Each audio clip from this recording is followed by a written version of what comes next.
Welcome back to High School DxD Anime Review, special number 7. This I'm viewing the 18th light novel of the light novel series, High School DxD, by the Angel of Christmas Day. Yeah, that seriously is the name of this book. Now, this book is all about Arena, and she and Issei get a ton of character development. Arena gets the most, though there is stuff revealed about Issei in this whole book. Plus, we get some story progression on Azia, Kiba. Heck, there's even some universe progression. Yeah, because certain things about the universe is explored. Well, certain things revealed. Like this, and for this particular book, because Christmas coming up, they decided to do a Christmas project, which is basically act like Santa Claus and just, well, deliver presents across the whole town. Yep. We also get introduced to Aria's father, who is a pastor. Yep, he's a pastor of a Protestant church. Okay, that's actually quite neat. The fact that it's like that. And of course, these characters also get a chance to visit heaven for the first time. They get to explore it, like pretty much like all the floors. Yeah, apparently heaven is basically it's kind of like a 7-story building. And each of the floors they have to go to, except for the 3rd floor. There's a reason for that, because anybody who died on Earth, who basically are good pure souls, go to this particular place. And because all these characters are devils, they can't go there because they disrupt the balance. Okay, fine. So they go visit various other places. The 5th floor, believe it or not, used to be where the fallen angels used to live, and now it's a research institute. Yep. The 7th floor is actually where God used to live. In this universe, anyways. Yeah, I gotta hand it. And we also get a chance to use the second time in this series of the character Gabriel. Oh yeah, and Issei gets chastised by Gabriel. Well, apparently, this is also the reason why Azazel fell from heaven, because he stared at Gabriel's chest. That is seriously the reason why he fell. I'm like, wow, it is so funny. The fact that that's one of the reasons why he fell from heaven was because he was staring at, because he wanted a piece, because he basically probably saw her in the nude. That's probably my guess anyways. It's also revealed by Azazel to Issei that apparently he's gotten weaker since he started with Reyes. Because he's not doing the pervy stuff like he used to, because he's kind of slowed down at it, that apparently has made him so weak. Though I think it gets a little bit stronger in this book, but yeah. Arena, gotta love her character progression in this book. Yeah, it's also revealed what happened with the Tree of Life and Tree of Knowledge. They apparently stopped bearing fruit after God died. Yep, that's what happened with this thing.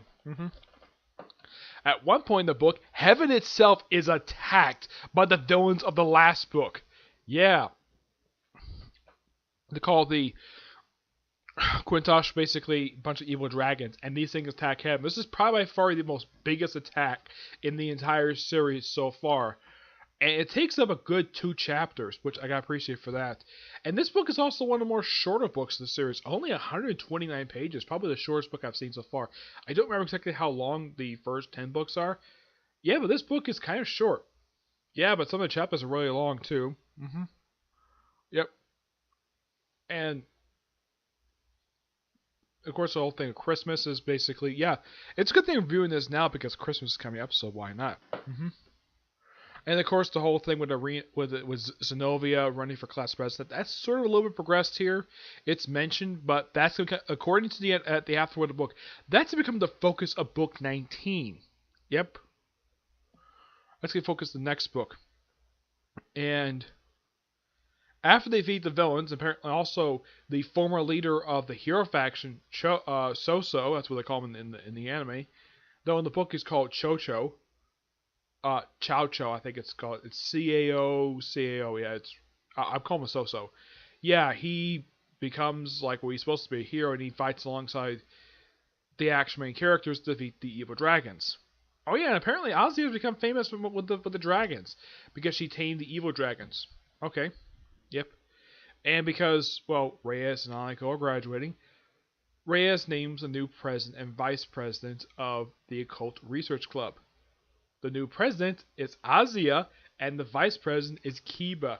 Kiba, I gotta talk about him for a minute. Yeah, this guy, he's making some weird moves on Issei for some reason. Even Issei points it out. So Issei does the most reasonable thing: hooks him up with a girl. Which girl is hooking him up with? Why, the vice president of the student council, the current one, anyways, who also happens to be the queen under, I think it's, her name is Soren, I think her name is, yeah, the queen under her tutelage. Yeah. A woman who, like Reyes, has got grow her hair down to her rear end. Which, I'm on Issei's side, basically, that, yeah, hooking him up with a smoking hot woman, that's good on him for doing that. Yep. Yeah, what else? Oh, yeah. This overall was one really fantastic book. I thoroughly enjoyed it. Just like the last book, thoroughly enjoyable. This one doesn't have, let's say, setup. The only setup that's here is the stuff with Zenobia. That's basically it's basically a minor plot point in here. The one character I kind of felt as though really didn't do anything and barely shows up in the book is Revel. I think she shows at the beginning. She shows at the beginning of the book, but she does virtually almost nothing in this book. But at least it's not as bad as, let's say, what happened with book 16, where she just shows up at the beginning for a quick cameo. Here, I don't think as far as I can tell, she didn't show up at all in this whole book. Yeah, they do mention stuff with her brother. Yeah, they mention stuff with her brother, but aside from that, nothing much. Oh yeah, one of the most biggest things about this book is the fact that Issei gets a chance to meet the first head of the House of Baal. Yeah, and Baal suggests, this is quite interesting, Baal is suggesting, like, once Issei becomes a high-class devil, that he becomes a demon king. Yes, Issei becoming a demon king. And he also is telling him that he loves Reyes, and he has no problem with that at all, the fact that he loves Reyes. Yeah, so Reyes herself gets a little bit of development here, not a lot, but I appreciate the stuff they do for a lot of the characters in here. If you would think of one character who does virtually almost nothing this whole book, it's Konichin.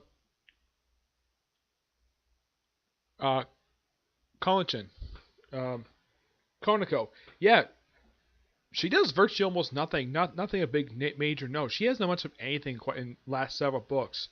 Heck, there's no mentioning of any her or any of the characters sitting on Issei's lap.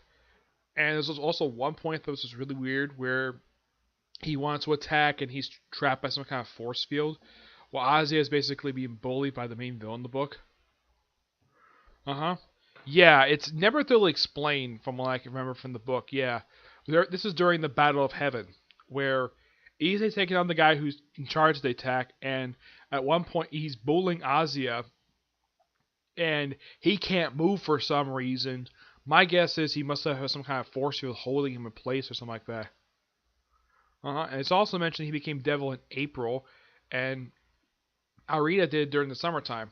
Of course, mentioned at the end of the book that they're entering the third term.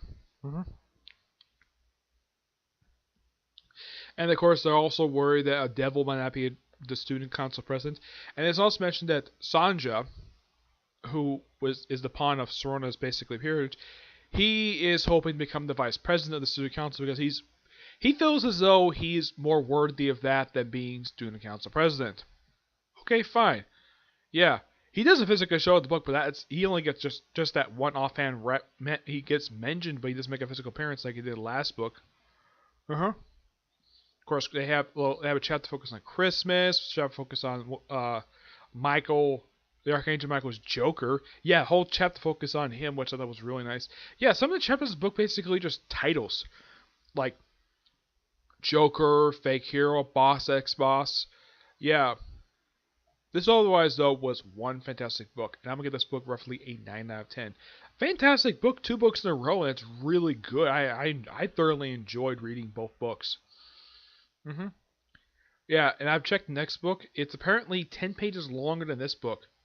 Yeah, I don't know why that this book and last book are just, like, shorter than the last, like, book 17, this was, like, 230 pages, and this book I just finished is like 100 pages shorter. Yeah, it's really weird. But My guess is I think as far as I can think, this might be the shortest book of the entire series. I don't remember how many pages there were first 10. I would say the first 12 books. I don't remember how long they were, but they were close to 200 pages or probably a little over. This was just over. This one is like just 130 pages long. It's a short book. This next book, 19, is slightly long. I haven't started reading it yet, but the only reason I know how many pages there are is because I'm reading it. Well, I'm looking at it. I'm looking online. hmm Yeah. Otherwise, though, that's really it for this particular review. Stay tuned tomorrow for my reviews of Fairy Tale, the review of book 19, and probably in their comic corner. hmm Yep. Trying to think, was there anything else for this particular book to talk about? Mm, no, not really. I kind of wish we had some scenes like I kind of wish we had sort of an expanded scene of, well, Christmas Day at the the Issei's house, because it's like the after like the present distributed stuff like that.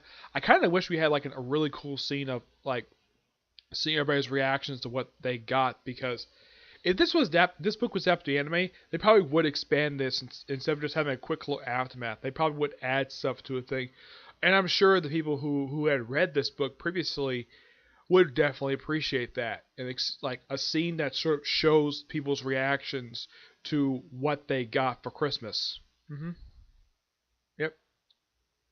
That's my only negative about the book is the Christmas stuff is basically where the stuff, despite the fact that this book has the name Christmas in it and you got a little bit of Christmas, it feels like it's become an afterthought in this book. It's like we have it at the beginning of the book, and then it's not brought up again until the Christmas chapter. hmm Excuse me. I appreciate what they did for Arena, and they also had it where it's revealed in the book that Arena was the first person to ever kiss Issei. Yep. And the way she does in this book, she's like, Issei, he's like, what? And then of course she makes out with him, and she says, that's the second time I kissed you. He's like, what? Yeah, we did. The first time this happened is when I had sleep over your house, and I kissed you when you were sleeping. Still a kiss when you're sleeping. I'm like, dang. Oh yeah, and this also was something really weird with Arena's father, where apparently he created this special room to allow her and Issei to have kids in this special room between Angel and a devil. Yeah, I'm not kidding. The access to this room is particularly quite bizarre. It's a special doorknob that he created. He puts on a random like wall, opens up, and it's like this room is there in another dimension. It's like this. All that's in this room is basically chairs, a bed. It's like he's basically begging Issei to give him grandkids. Yeah, it's particularly very weird. Yeah, I don't know if this room shows up again in the later novels, but I wouldn't be surprised if it did. I only know it shows up in the sequel series. Yeah. Yeah. That was one thing I forgot to mention was the special room. Yeah, and meeting Arena's father and of course having the one character who knows of him and it's like something about Destiny because well, they mentioned her last name. Last name being I think it's like Schroeder, I think it is. And apparently the person who was actually telling this to her, he's very accepting. He basically sort of like it's like this one devil is like an old family friend of hers. I think it's an angel. hmm Yeah, not much else to say. Great book. Okay, but until I see you in the next review, bye.